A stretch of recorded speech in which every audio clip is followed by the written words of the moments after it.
अब देखो समर्पण कर्ता को नहीं पता, शायद गुरु खोजने के लिए लॉजिक की जरूरत होती है। अगर आपको ऐसे ही किसी पे भी समर्पित नहीं हो जाना चाहिए। ये एक अलग कॉन्सेप्ट आ गया।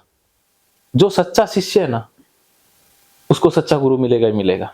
नहीं, बहुत लोग तो फंस जाते हैं ना, वो फंसते कितने नहीं। गंदे गंदे गुरु भी हैं वो भारत में, इसको जिनका झुटलाया ना, तो नहीं जा सकता। जिनकी शिष्यता है ना वो वैसे ही गुरु कोई चली जाती है। वो देखो जैसे आप जैसा कोई शिष्य है तो उसे कोई फ्रॉड गुरु संभाल पाएगा?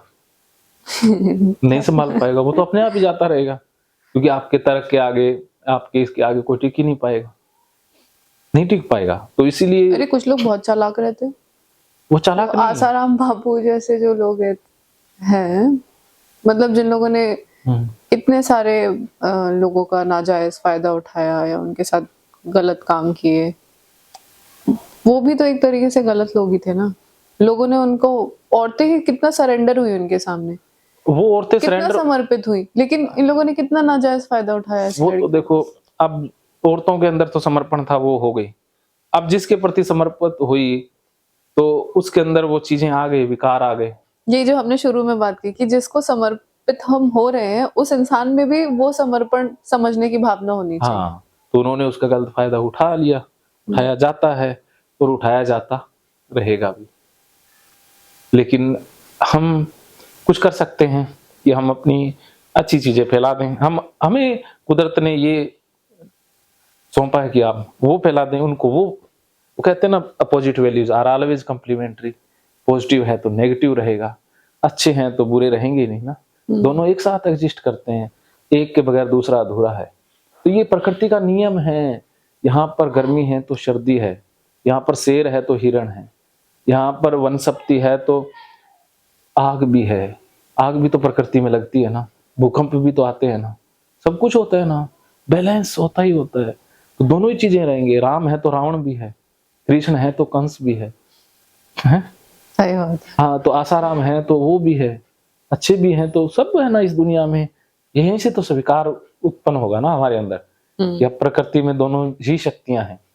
तो किसी के अंदर वो शक्ति है तो हम कहते हैं ये गलत है, गलत नहीं है, उसके अंदर वो तत्व ज्यादा है। अब ज्यादा है तो वो तो कुदरत के वशीभूत हो गया ना, वो तो कुदरत के वशीभूत कर रहा है ना। अब ये तो मेरे साथ भी हो सकता है। अगर मुझ में सत्व ज्यादा है तो मैं बोलूँ मुझे तमस वाले के साथ नहीं रहना। हाँ, ये हमारी चॉइस है कि हमें किसके साथ रहना नहीं रहना।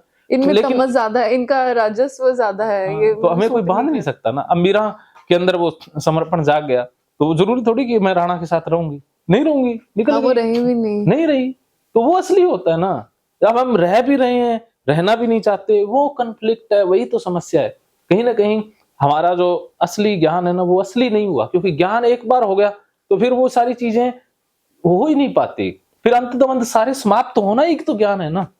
असली ज्ञान है अंत दवंद निर्मित ही ना हो या उनका डिसॉल्व हो जाए, है ना। जब सूरज आएगा, असली सूरज आएगा तो अंधेरा तो गायब होगा ही ना। ऐसा हो सकता है भी सूरज भी उगा हुआ है और अंधेरा भी है, ये दोनों एक साथ कैसे एग्जिस्ट करेंगे?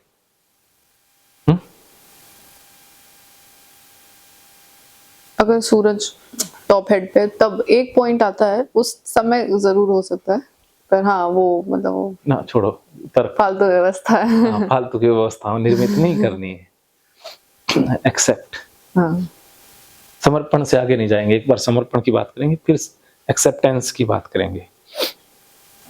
तो काफी चीजें आप समर्पण की समझ रही हैं। और समर्पण में एक ठहराव है, एक भाग दौड़, ऊहापोह, शिकायतें, ये सारी चीजें समाप्त हो जाती हैं।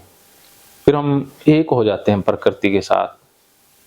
ठीक है, समर्पण में हमें ये सारी चीजें मन से, वो जो युद्ध है वो छोड़ ही देना होता है। अब हम बंद नहीं कर पा रहे हैं, आपको पता है मैं मेरे अंदर का युद्ध नहीं रोक पा रही हूँ, नहीं बंद कर पा रही हूँ, तो हमें समर्पण तो किसी ना किसी को करना ही होगा।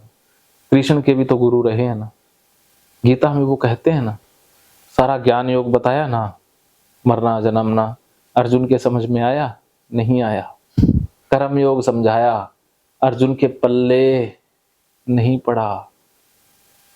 कृष्ण कहते हैं तू मेरे प्राण हो जा, मैं देख लूंगा ना, पाप पुण्य मरना जन्मना मैंने सबको मार दिया है। समर्पण की तो बात की है। गीता शुरू होती है लॉजिक से, लेकिन लॉजिक किसी काम का नहीं चला। कर्म योग से शुरू होती है, लेकिन अर्जुन के लिए वो भी काम नहीं किया। तो बाद में तो गीता सरेंडर की बात करती है सारी। गीता में कृष्ण के पास और तरीका क्या है, घुमा फिरा के बातें तो 3 ही है, चौथी बात कृष्ण के पास है ही नहीं, बस घुमाया फिराया घुमाया और कहीं क्या। और अंत में कहते हैं तू छोड़ देना मेरे भाई, क्यों दिमाग लगाता है, कर्म करो। तू, मैं कहता हूँ वो करना, तू ये भी छोड़ दे भी, मैं मेरी, क्योंकि तू कर्म करेगा तो तू अपने दायरे से देखेगा ये सही गलत, कहते तू ये भी छोड़ दे मेरे ऊपर छोड़। हाँ, जब वो कहते हैं कि ये पूरी सृष्टि ही मुझ में समाई है, ये हाँ, तो बस मैं ही कुरुक्षेत्र हूँ तुमने ना। रचा ही नहीं है, वो मैंने तो मैं रचा ही है। हूँ भी तो। वो गुरु को अपना वो दिखाना पड़ता है यार कि तू बहुत उलझता है, बहुत तर्क वितर्क करता है, अब मेरे ऊपर छोड़ देना, सारे तर्कों को मेरे ऊपर ले आना, एक ही जगह छोड़ दे यार, इसे कोई पता है सब कुछ, वैसे चल के देखना। अर्जुन बहुत तर्क वितर्क करता है और ऐसे करता है कि उसकी चेतना बहुत निम्न स्तर की है, कई बार उच्च स्तर की। पता नहीं अर्जुन का लेवल कैसा कैसा ऊपर नीचे होता है। वो तो होता ही रहता है ना, हर हाँ, इंसान का हर इसीलिए समय होता रहता है। होता रहता है, लेकिन वो डरा भी कुछ ज्यादा था, तो इसलिए उसको समझ नहीं आ पा रहा है। वो खड़ा भी तो कुरुक्षेत्र में हाँ, था। तो इसीलिए तो आप और मैं इस रूम में बैठे हैं, ये व्यवस्था भी नहीं थी। देखो उस व्यवस्था में, युद्ध में, गीता जब इतना कुछ एक्सप्लेन करती है तो हम कितने लकी हैं ना, हैं? आज कितनी बढ़िया अवस्था में है, हमारा मन भी उतना विचलित नहीं है, हमें परिस्थितियां भी अनुकूल है, फिर भी हम गीता का फायदा ना ले पाए तो। एक और चीज भी है गीता में कि मतलब दुनिया भर के कितने भी धुरंधर आपके खिलाफ ही क्यों ना हो, पर अगर आप समर्पित हैं अपने भगवान पर, जैसे कृष्ण ने अर्जुन को समर्पित कर लिया, तो उन्होंने उनकी नैया भी पार लगवा दी। वो तो प्रकृति होगी ना, कृष्ण प्रकृति ही है, मैं हूँ, वो मैं ही मैं बोलते हैं कि मैं हूँ, सब कुछ मैं ही हूँ, हाँ, ऊपर नीचे आसपास वो जो बुरे लोग भी मैं हूँ, अच्छा अच्छे भी मैं लोग हूँ, भी सब कुछ ही मैं हूँ, सब मैं ही कर रहा हूँ। कर मैं रहा हूँ, हो मैं रहा हूँ, मर मैं रहा हूँ, मार भी मैं रहा हूँ, सब तो कुछ मैं ही तुमको क्या हूँ। टेंशन हो रही है? हाँ, तो तेरे को क्या टेंशन, बस यही तो है, मतलब तू अपना, भी मैं ही हूँ। हाँ, तो बस मेरा ही काम कर रहा है ना तू, हम्म। तो बस वो प्रकृति के नियम बोल रहे फिर हैं। लास्ट में उनको अपना विकराल रूप उन्हें दिखाना ही वो- पड़ा कि मान ही नहीं रहे। वो मानेगा ही नहीं, तो उसको कहा भी देख ले, अब वो देख ही लो। वो हिप्नोटिज्म का प्रयोग है, कि अब मुझे हिप्नोसिस। देख ही लो। हाँ, और हिप्नोटाइज करके ऐसा ही होता है। अच्छा। हाँ, वो हिप्नोसिस था। हाँ तो आप कह रहे हैं वो गहरा ट्रांस का स्टेट। हाँ, तो उसमें वही देखते हैं ना जो हमारे अंदर होता है। अर्जुन ने ये नहीं देखा कि मेरे 500 पुत्र मारे गए, अभिमन्यु मारा क्या गया। आपने खुद पे कभी इसे ट्राई किया हुआ है? मतलब किसी ने आपके ऊपर किया हुआ है तो आपको पता होगा कि कैसा होता है वो ट्रांस का स्टेट। मैं ना कुछ मामलों में बहुत, मैं भी स्वीकार कर चुका हूँ मेरी अवस्था को। मैं थोड़ा दुर्भाग्यशाली हूँ कि मेरे लॉजिक है ना, ये मुझे उस ट्रांस का आनंद कम ही लेने देते हैं।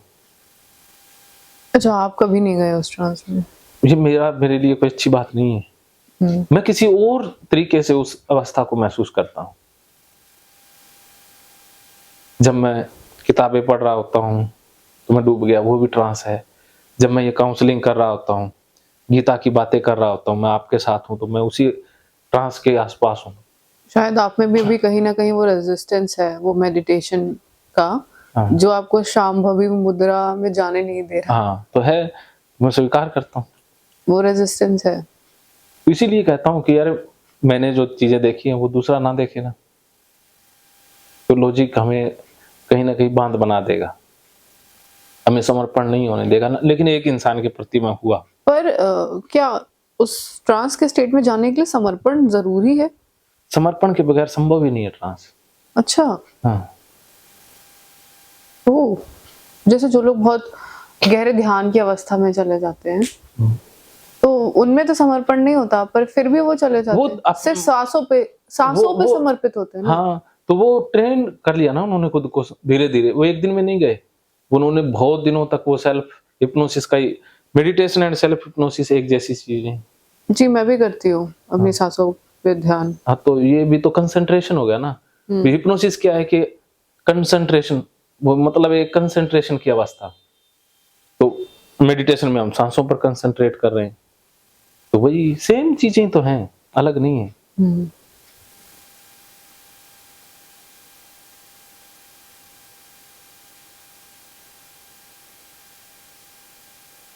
ये थोड़ा सही लगा मुझे कि हाँ ये इस चीज से कनेक्टेड है।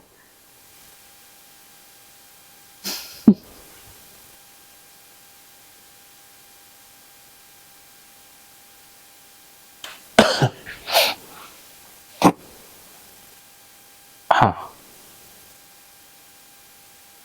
बताइए। हमारा गीता का ज्ञान चल रहा था। हाँ, अर्जुन समर्पण नहीं कर पाया, लेकिन अर्जुन के माध्यम से लाखों लोग सीख गए। अंत में तो समर्पण कर ही पाया, उससे कुछ नहीं हुआ, कुछ भी नहीं हुआ। उसके बाद क्या हुआ अर्जुन का? अर्जुन का कुछ नहीं हुआ।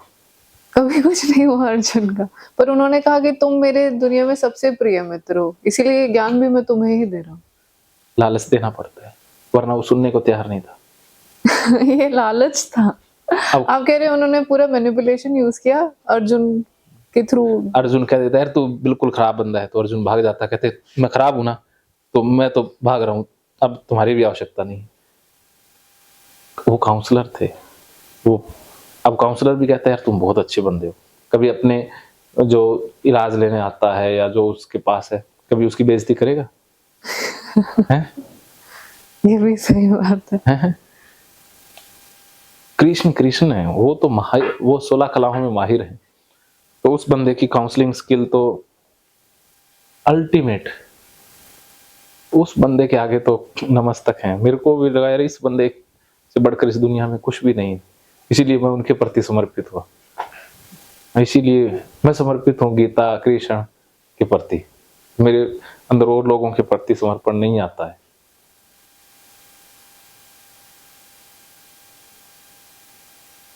समझ रही हूँ। फिर अंत में क्या होता है अर्जुन का? अर्जुन जिस अवस्था में जिया उसी अवस्था में मर गया। अच्छा। दुखी था, दुखी रहा। अर्जुन दुखी कब? वो कंफ्यूज माइंड उसका बेटा मर जाता है ना। Thank you. देखो अर्जुन कंफ्यूज माइंड तो हमेशा से ही था, और वो युद्ध में भी कंफ्यूज था। वो तो कृष्ण ही कर रहे थे सारा कुछ। अब जब युद्ध आखिर में वो मान भी गया कि मैं लड़ दूंगा, लेकिन कहाँ लड़ पा रहा था। भीष्म को वो नहीं मार पा रहे। कृष्ण कहते यार तेरे से कुछ नहीं होता, मैं करता हूँ। कृष्ण को चलना पड़ा, फिर कहता ना करता हूँ, लेकिन पूर्ण योग से युद्ध कर पा रहा था, नहीं कर पाया। भीष्म को कृष्ण को तरीके से मरवाना पड़ा ना। कर्ण के आगे वो क्या कर पा रहा था। कृष्ण को फिर तिकड़मबाजी लगानी पड़ी।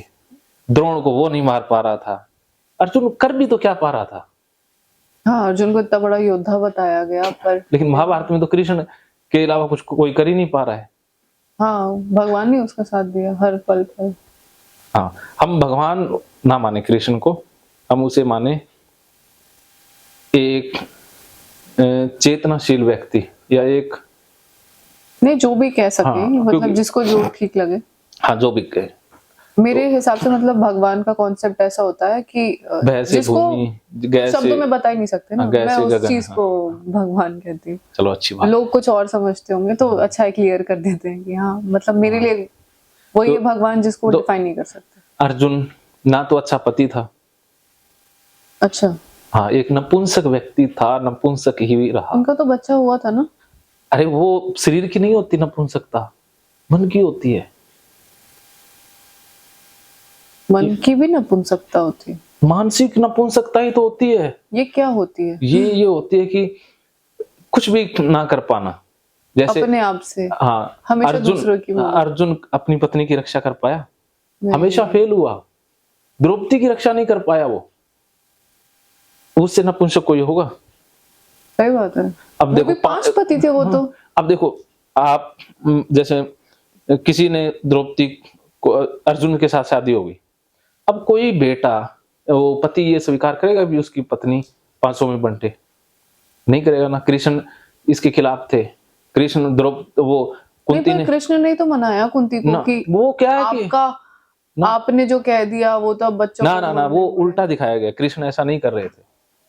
अब या हो सकता है वो टेस्ट कर रहे थे अर्जुन का, ऐसा नहीं कि आप अपनी जो आपने आज तक सुना है ना, वो कृष्ण के बारे में सत्य नहीं है। कैसे? जो आपने वो तो हमें दिखाया है, वो झूठ है। जो टीवी पर कृष्ण गीता या महाभारत में वो झूठ है। सत्य नहीं है। इसके तो बहुत इंटरप्रिटेशंस है ना, गीता हाँ, इसीलिए तो वो भागवत पुराण सबसे ज्यादा पंडितों का मतलब खराब लिखा हुआ है, कोई सत्य नहीं। तो फिर क्या था उस हाँ, सीन में क्या उस होता है? एक बाकी